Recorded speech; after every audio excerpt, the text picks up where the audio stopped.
One of the places you have to start, obviously, with your fantasy football draft is in the early rounds, the rounds 1 through 4. So we want to take a look at some players that you're going to be targeting in that range, some players to fade in that range, and then just some overall strategy when we're going through these picks. With your boy Justin Henry, you got Tyler Health here, man.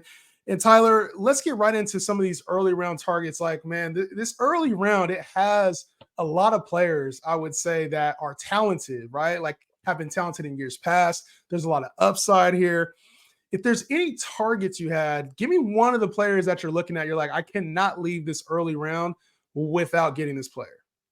Yeah, so I guess for this player really depends on what your draft spot is, but like later in the round, first round, I love Garrett Wilson. He's one of my favorite players in the draft, and I feel like him and Jameer Gibbs just my ideal start if I'm a late first round kind of guy, or have a late first round pick. But for with Garrett Wilson is just I talk about him a lot, but you've seen over the past 2 years now since he came into the league, there's only been 3 wide receivers that have seen more targets than he has, and that's Justin Jefferson, Devontae Adams, Tyreek Hill. And I mean, that's just elite company to be in. And for me, I'm a firm believer in good wide receivers.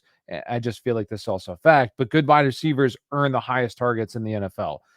There's a reason. It's because they're just very good. They're good at getting open. They're good at beating coverages. So now with Aaron Rodgers here, Aaron Rodgers kind of the one caveat though. Like as long as he's not washed coming off the Achilles tear, I think that this offense should be so much better this season. I mean, last year it can only go up because it was the worst offense in the league last year. So I think that this offense can be middle of the pack, maybe even push to be top 10. And for with Garrett Wilson is just we've seen it with Aaron Rodgers too. He peppers his number one target. And not only do I think, once again, Garrett Wilson is good, but then you have Aaron Rodgers peppering that number one target. There's been history of Aaron Rodgers producing high end wide receivers. Devontae Adams, who's one of the best wide receivers in the league as well. So for me, I think that Garrett Wilson is kind of like this year's CD Lamb esque, where we didn't see CD fully put it together because Dak wasn't healthy. And now with Aaron Rodgers healthy, I think that we see Garrett Wilson go on the upper tier of wide receivers, and next year we'll be talking about him as one of the best wide receivers in the game. So I love Garrett Wilson. Garrett Wilson is a player that does have a lot of upside. And like you mentioned, the targets are one thing that you got to love about the potential here for this season. The player that I'm looking at in this round is also peppered with targets on a consistent basis. And you mentioned his name when you were talking about Garrett Wilson, and that's Devontae Adams, who's going as the wide receiver 10 right now, according to Fantasy Pros ADP and Oof. PPR leagues. So to me, I'm like, to me, that's a steal. I got him rated as my wide receiver 7. And when I look at, the potential for Devontae Adams, you talk about, the quarterback situation last year with Jimmy Garoppolo. He was dealing with an AC sprain.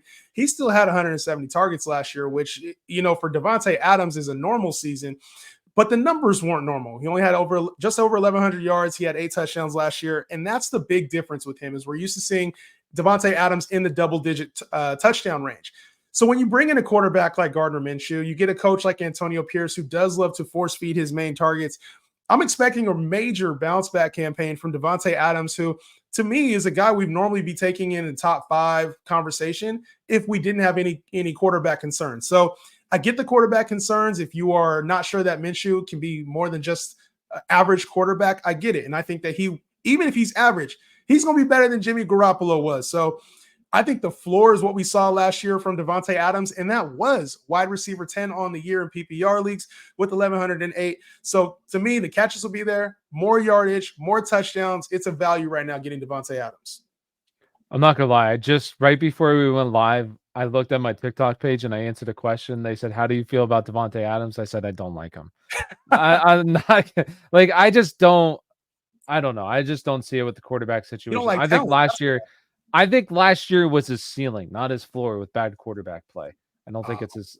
I don't think it's the ceiling, We'll see this or I year. don't think We'll it's. find Yeah. out this year for All sure. right. So another guy that I like to target early on, and I still would like to target him no matter what happens, and that's Brandon Ayuk or this Debo Samuel. I'm sorry. No matter what happens with Brandon Ayuk, I would still like to target Debo.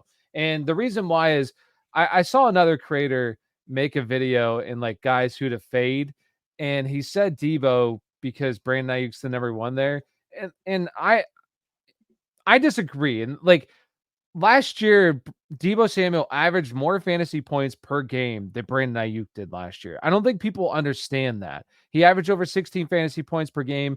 Ayuk was at 15. Sure, it's only 1 point, but it's still a difference when they're going later.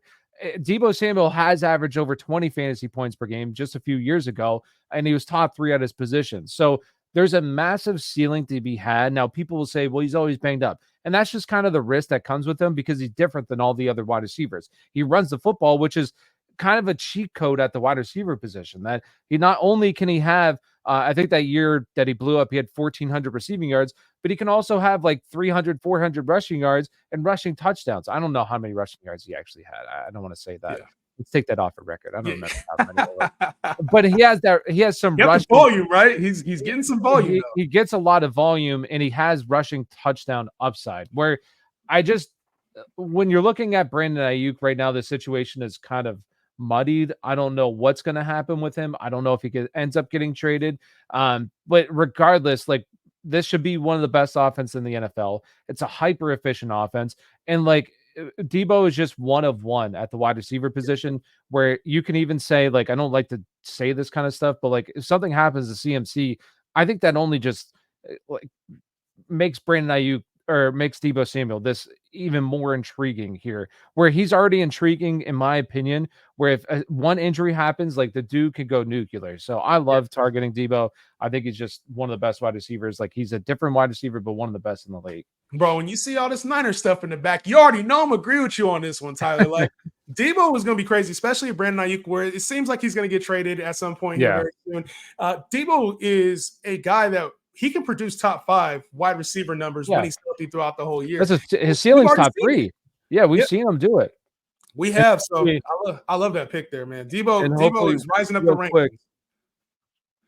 Oh, no. Hopefully Ayuk does go to the Steelers, baby. Come on, Brandon. Come on down. Steelers, man. It'll be a good for fantasy. Like, Brandon Ayuk could be a good pick. And, for real life, I would be excited about it. I would too. He's a very good he's a good wide receiver. So I think he'd be high-end wide receiver too if he goes to the Steelers, like, with upside. So yeah. Another high-end wide receiver too with upside. He finishes this last year, Michael Pittman.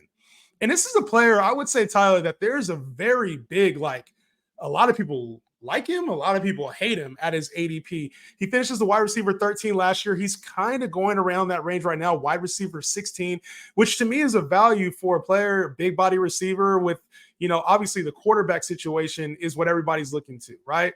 Last year was Gardner Minshew, and he finishes the wide receiver 13, had over 100 catches. It was like, this was a really good year for Michael Pittman. The only thing is he only had 4 touchdowns. So you get in now a quarterback with Anthony Richardson, a coach in Shane Steichen who likes to get the ball out to his playmakers. And we're talking about a guy that's increased his targets now over the last 3 years in Michael Pittman. To me, it seems like he's one of the safer players. And I know there's a lot of concerns about, can Anthony Richardson get him the football? Is he going to be, too mobile? Is Jonathan Taylor going to be running the football? And is this going to be a run-heavy team? I don't think that matters when you have a guy like Michael Pittman who really is an elite talent in the game. So I look at Michael Pittman as a player who's going to be undervalued in league because he's not the sexy name. He's not the new, player on the block. You're going to get some value, and a lot of times, this is, to me, he's a second-round guy that sometimes you can get at the top of the 3rd round. So I like getting Michael Pittman, and especially there's one area, if Michael Pittman increases his touchdowns, we're going to be talking about a guy with top 10 potential. He's had 4 touchdowns in back-to-back seasons. So they've got to find a way to use him in the red zone. I know Taylor and I know Anthony Richardson, they're going to take a lot of those touchdowns. Yeah. But they can somehow find a way to get him more utilization in the red zone. The targets are there. The receptions are there. The yardage is there. That's really all we're waiting for with Michael Pittman, who's been a consistent, high-end wide receiver 2 in the last 2 years. Yeah, I love Michael Pittman, the player. I just worry about his ceiling, but we'll see. It's just, we haven't really seen Anthony Richardson yet. We'll have to see how good he actually is as a passer, but it'll be interesting. I think Michael Pittman's an absolute stud. And if he was in a different situation, I would be all over it. It's just, well, we'll see what happens with that. I trust the situation. Like I said, it's the quarterback. I think that's the big question. You trust the player. I trust the player over the situation, man, and I trust the talent. So we'll see if it works out. But it seems like a lot of the players, Tyler, that I like, you're kind of like, I'm fading these guys. I wouldn't call them. I wouldn't I call them wouldn't. fades. Yeah, well, I'm definitely fading Devontae Adams at cost. That's 100%. Right now, it's interesting with Michael Pittman is because he's been falling a little bit. Sometimes I've seen him go in the 4th round of sleeper drafts, which I like him there. I think that's a good value.